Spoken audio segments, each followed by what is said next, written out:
And just before 8 o'clock Eastern time, your Baltimore Ravens got their 53-man roster out to the public. A little bit faster than last year.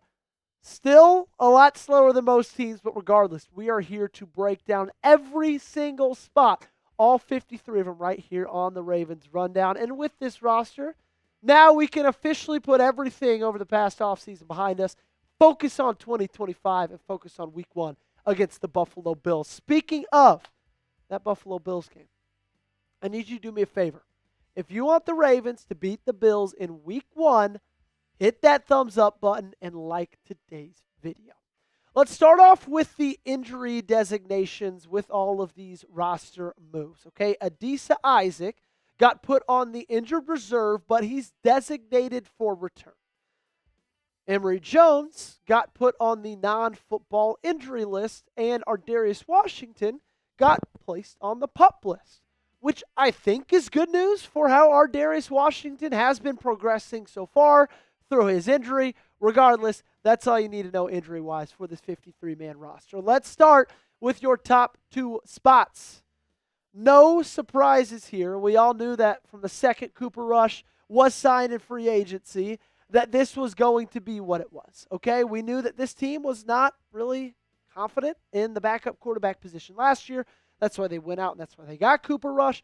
And what everything he showed us over the past couple weeks of the preseason led me to believe and have faith in him to be this team's backup quarterback.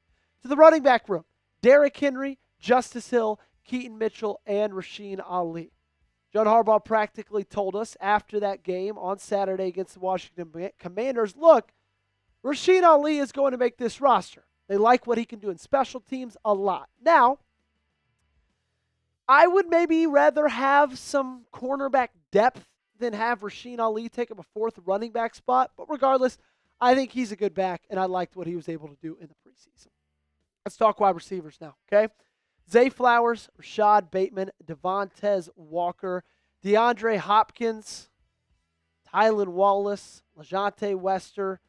We all knew what this was going to be, okay? We kind of said, you know what? This thing's pretty much going to be chalk.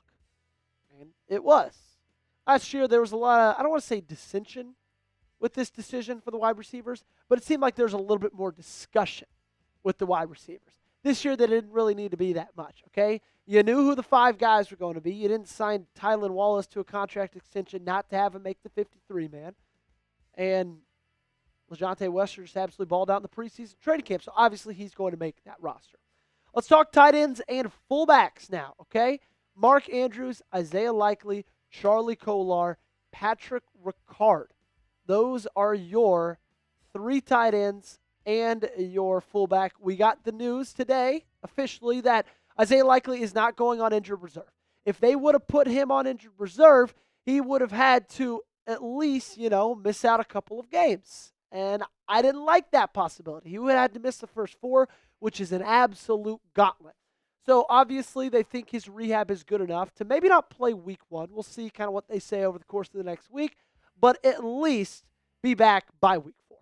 To the offensive line we go. Let's talk about the big boys up front. Ronnie Stanley, Andrew Voorhees, Tyler Linderbaum, Daniel Fa'alele, and Roger Rosengarten.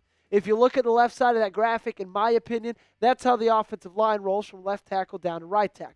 Then Carson Vinson, Ben Cleveland, Corey Bullock, and Joseph Noteboom all made this final roster. That makes 9 offensive linemen in total.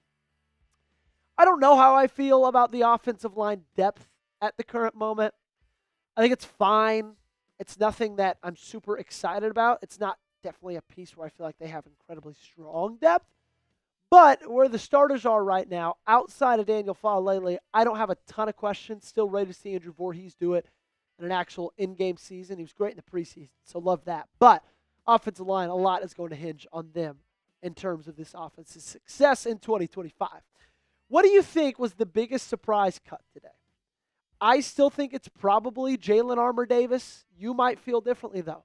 Let me know down below in the comment section, and while you're down there, you're going to see this link for our friends over at Prize Picks, and I dare you to click on it. I dare you to download that app because Prize Picks makes watching football even more fun than it already is, and I didn't think that could get even more fun. This episode is brought to you by Prize Picks. Preseason football is underway and college football is here. Preseason football's over, so don't miss any of the action this season on Prize Picks. Prize Picks is the best way to win real money this football season. Which players are going off, which ones aren't? Make your picks in less than 60 seconds and turn your sports opinions into real money all season long on Prize Picks. Prize Picks is simple to play. Just pick more or less on 2 to 6 player stat projections. If you get your picks right, you could cash in and win up to 2,000 times your money. Prize Picks is the best place to win cash. While watching sports, join millions of users and sign up today. And I know, no pro football this weekend. We start back the week after. However, we got some awesome college football games. 2 big games I got my eyes on outside of the Tennessee Volunteers. Ohio State, Texas, LSU, Clemson. So if you want to make those games a little bit more fun to watch, take the more on 1.5 pass touchdowns for Arch Manning. Take the more on 77.5 receiving yards for Jeremiah Smith. And give me the less for Garrett Nussmeier, 278.5 passing yards. Download the Prize Picks app today and use code CLNS to get $50 in lineups after you play your first $5 lineup. That's code CLNS to get $50 in lineups after you play your first $5 lineup. The link to this promo is in the comments and description of today's video. Prize Picks, run your game. Let's talk about the defensive line. We're going to start with the big boys in the middle, the interior, that is. Nnamdi Madubuike, Travis Jones, John Jenkins, Broderick Washington, and Ainias Peebles. That's how those all stand out. John Jenkins wasn't at practice today. There was a couple rumblings that maybe he wasn't going to make this 53-man roster. Obviously, it wasn't anything that they feel like is too threatening, or else they would have put him on some sort of injured reserve. And so, happy that he's going to be ready to go by the time the season rolls around. For your edge rushers, Odafe Oweh, Kyle Van Noy, Mike Green, Tavius Robinson, and David Ojabo. Like we said yesterday, Adisa Isaac getting hurt, I believe, is what saved David Ojabo, okay? And I believe whenever Adisa Isaac is ready to come back, David Ojabo will no longer have a roster spot. But for now, the former second-round pick is going to have an opportunity to prove himself in 2025. Let's talk to the inside linebackers. I believe so far, from my projections yesterday to what ended up happening today, I've been absolutely perfect up until this point. Okay, because yesterday I projected them to take 4 linebackers, Jay Higgins being one of them. They decided to take 5 and add in Jake Hummel. I don't care if Jake Hummel's added in as long as it didn't take away Jay Higgins, because I have loved what Jay Higgins has shown me throughout the preseason so far. Undrafted free agent out of Iowa. He does everything really, really well. This kid's an absolute stud, and his dad just happens to follow me on Twitter. And if you don't follow me on Twitter, do it just like his dad. Jake Hummel, he's going to be a great special teams option. I wouldn't expect much from him in terms of the actual defensive side of the ball, though. Talking defensive backs now. Nate Wiggins, Chidobe Awuzie, Kyle Hamilton, Sanusi Kane, Jair Alexander, Malachi Starks, TJ Tampa, Ruben Lowry, Keon Martin, and Marlon Humphrey.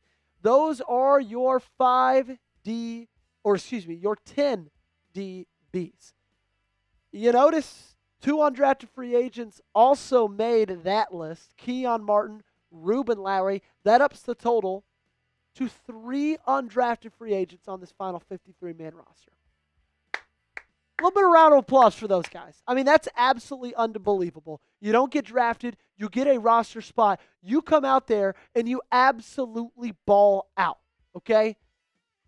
I am really excited about what those guys are going to be able to add to this room as depth pieces throughout the season. Everything they showed me in preseason gets me jazzed to see how they'll do once the real games roll around. We'll end off with the specialists because, yes, they play football and they are people too. Tyler Loop, Jordan Stout, and Nick Moore. Those are your 3. No real, nothing really crazy about those 3. You kind of figure it. There was a little bit of a kicker competition, but after John Hoyland was waived about a month ago, we kind of knew it was going to be Tyler Loop. Make sure to get down in the comment section, though, because although 53 players did make it, there's 37 that didn't. Spam good luck down below for all the players who got cut. Okay, we're about to give you 10 of the most notable cuts, but for all 37 of them, let them know that you love them and give them those good lucks.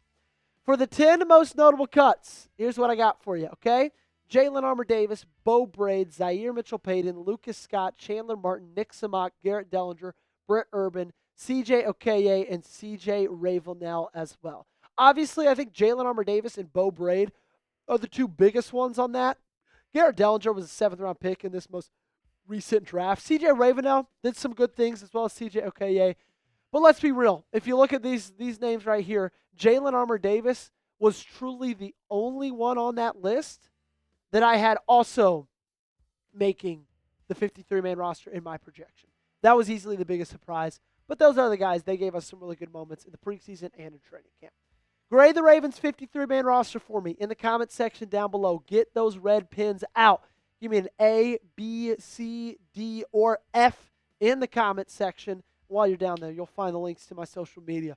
Hit me up on Twitter. Hit me up on Instagram. As soon as this came out, I put it up there, so make sure you give me a follow over there because news happens a little bit quicker on X. Appreciate you guys for paying attention, for listening all the way through. Make sure you subscribe to the channel.